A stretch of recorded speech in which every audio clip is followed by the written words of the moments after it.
നിലമ്പൂർ ഉപതെരഞ്ഞെടുപ്പിൻ്റെ പരസ്യ പ്രചാരണങ്ങൾക്ക് അവസാനം കുറിച്ചുകൊണ്ട് ഇന്ന് കൊട്ടിക്കലാശം നടക്കും.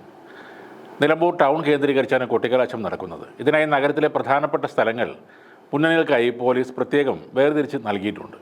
വൈകിട്ട് 6 മണിക്കാണ് കൊട്ടിക്കലാശം സമാപിക്കുന്നത്. എന്നാൽ പ്രധാനപ്പെട്ട മുന്നണികളെല്ലാം ആവേശമേറിയ ഈ കൊട്ടിക്കലാശത്തിന് തയ്യാറെടുക്കുമ്പോൾ നിലമ്പൂർ മുൻ MLAയും സ്വതന്ത്ര സ്ഥാനാർത്ഥിയുമായ PV അൻവർ കൊട്ടിക്കലാശത്തിന് ഉണ്ടായേക്കില്ല.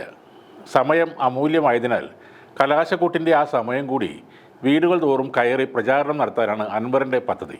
പൊതുജനങ്ങളുടെ യാത്രാ സൗകര്യം കൂടി പരിഗണിച്ചാണ് കലാശക്കൂട്ട് വേണ്ടെന്ന തീരുമാനത്തിലേക്ക് താൻ എത്തിയതെന്നും അൻവർ പറയുന്നു. അതിനുശേഷം നാളെ നിശബ്ദ പ്രചാരണമാണ് ഉണ്ടാവുക. വ്യാഴാഴ്ചയാണ് വോട്ടെടുപ്പ് നടക്കുന്നത്. ഈ മാസം 23-നാണ് തെരഞ്ഞെടുപ്പ് ഫലം പുറത്തു വരുന്നത്. പരസ്യപ്രചാരണത്തിൻ്റെ അവസാന ദിനമായ ഇന്ന് അൻവർ സമസ്ത അധ്യക്ഷൻ ജിഫ്രി മുത്തുക്കോയ തങ്ങളെ കണ്ടിരുന്നു.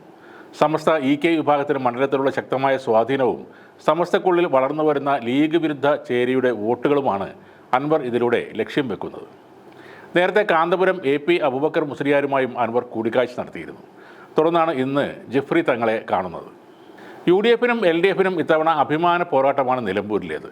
സർക്കാരിനെതിരെ രൂക്ഷ വിമർശനം ഉന്നയിച്ചുകൊണ്ട് രാജിവെച്ച സ്വതന്ത്രനായി മത്സരിക്കുന്ന അൻവറിനും ഇത് അഭിമാന പോരാട്ടം തന്നെയാണ്. 2021-ലാണ് നിലമ്പൂർ മണ്ഡലത്തിൽ അവസാനമായി തെരഞ്ഞെടുപ്പ് നടന്നത്. അന്ന് 2700 വോട്ടിൻ്റെ ഭൂരിപക്ഷത്തിൽ ഇടത് സ്വതന്ത്രൻ PV അൻവറാണ് വിജയിച്ചത്.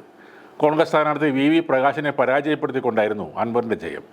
81,227 വോട്ടുകളാണ് അൻവർ നേടിയത്. 2016-ലെ വിജയം 2021-ലും ആവർത്തിക്കുകയായിരുന്നു PV അൻവർ. മുതിർന്ന കോൺഗ്രസ് നേതാവ് ആര്യാടൻ മുഹമ്മദ് പതിറ്റാണ്ടുകളോളം കുത്തകയാക്കി വെച്ചിരുന്നൊരു മണ്ഡലമാണ് നിലമ്പൂർ.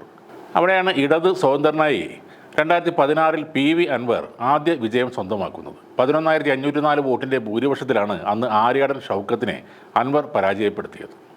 1965-ലാണ് നിലമ്പൂർ മണ്ഡലം നിലവിൽ വന്നത്.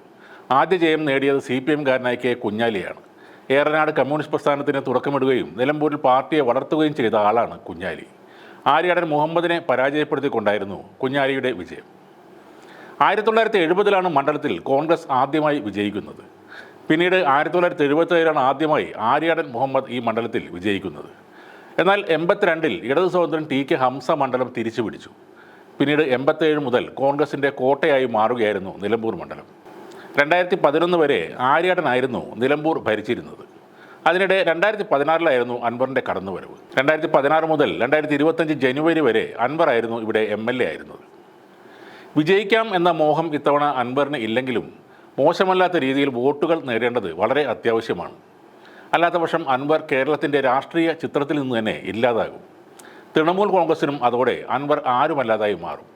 അതിൻ്റെ മരണപ്പാച്ചിലാണ് അൻവർ മുത്തുക്കോയ തങ്ങൾ മുതൽ കാന്തപുരം വരെയുള്ള ആളുകളുടെ വീടുകൾ കയറി നിരങ്ങുന്നത്.